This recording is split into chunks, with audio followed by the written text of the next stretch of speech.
The 42nd chapter of the book of Isaiah in the Bible clearly foretells the coming of an Arabian prophet, specifically Prophet Muhammad, peace and blessings be upon him.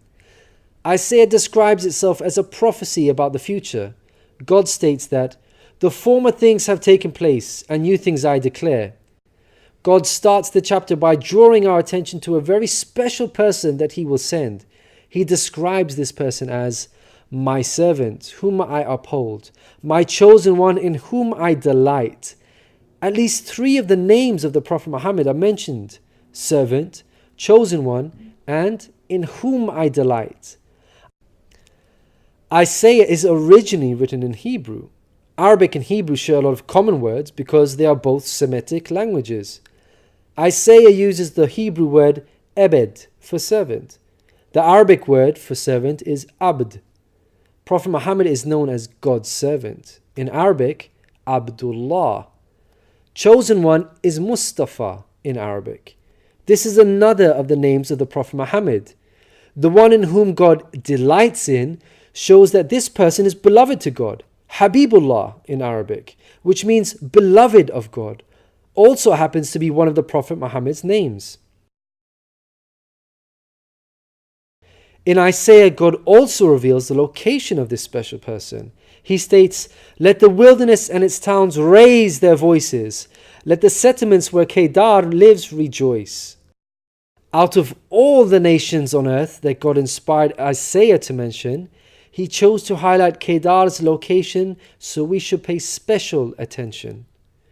Throughout the Bible, Kedar and his sons are linked to Arabia. For example, the book of Ezekiel tells us that Arabia and all the princes of Kedar were your favorite dealers in lambs, rams, and goats. In these they did business with you. In Isaiah, God goes on to narrow the location down further to a specific city within Arabia. He states that the people of Selah should sing for joy. Let them shout from the mountaintops. The place Selah pinpoints the exact location in Arabia. The place being spoken of is the city of Medina in Saudi Arabia, because Selah is the name of a famous mountain in Medina. Medina was the city of the Prophet Muhammad. An important point worth mentioning is that historically we know there was a presence of various Jewish tribes in Medina before the advent of the Prophet Muhammad. Both Jewish historians and Islamic history records this fact. The question then arises, why were there numerous Jewish tribes within Medina? The answer is that the learned Jews were aware of this prophecy in Isaiah and were anxiously awaiting the coming of a new prophet. Islamic history records the fact that whenever a dispute arose between the Jews and the Arabs in Medina, the Jews used to taunt their pagan Arab neighbors by saying, "When our prophet arrives, we shall obliterate you."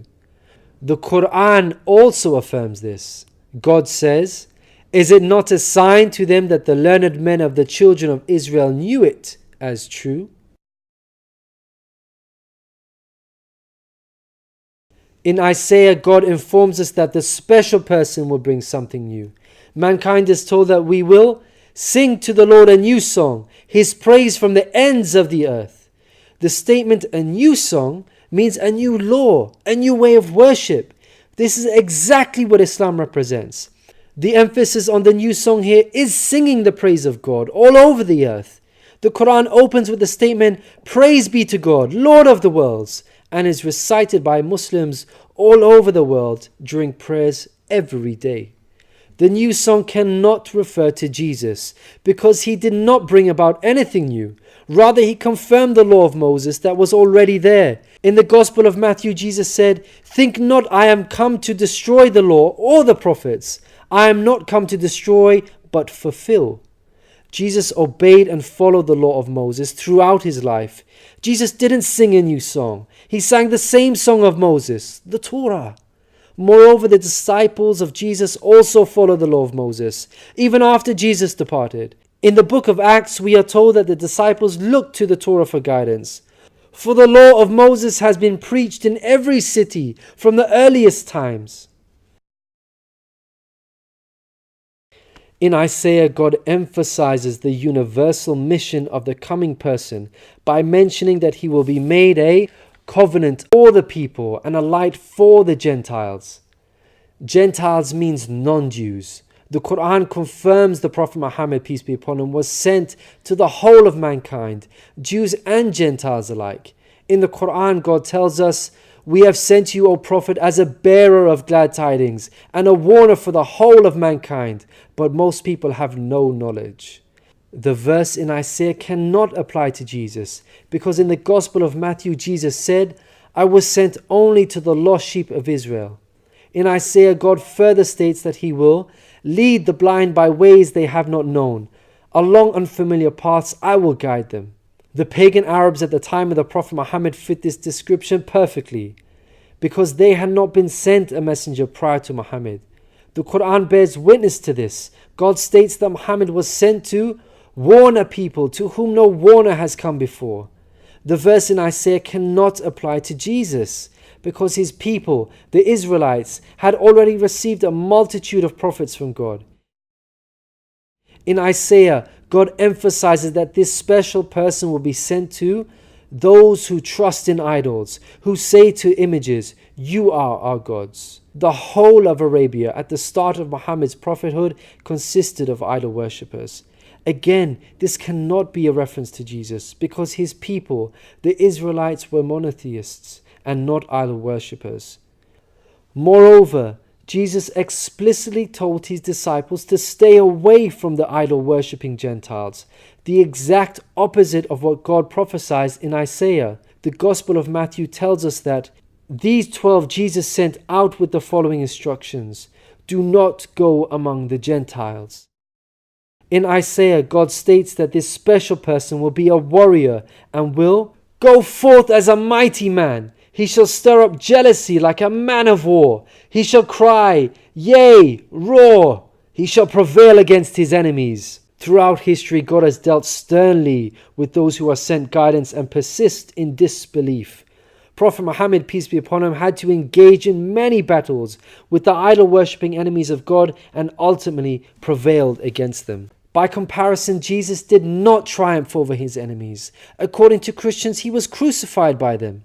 Moreover, Jesus wasn't interested in fighting.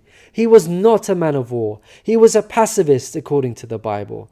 He said such things as, "For all who draw the sword will die by the sword," and "My kingdom is not of this world. If my kingdom were of this world, then would my servants fight."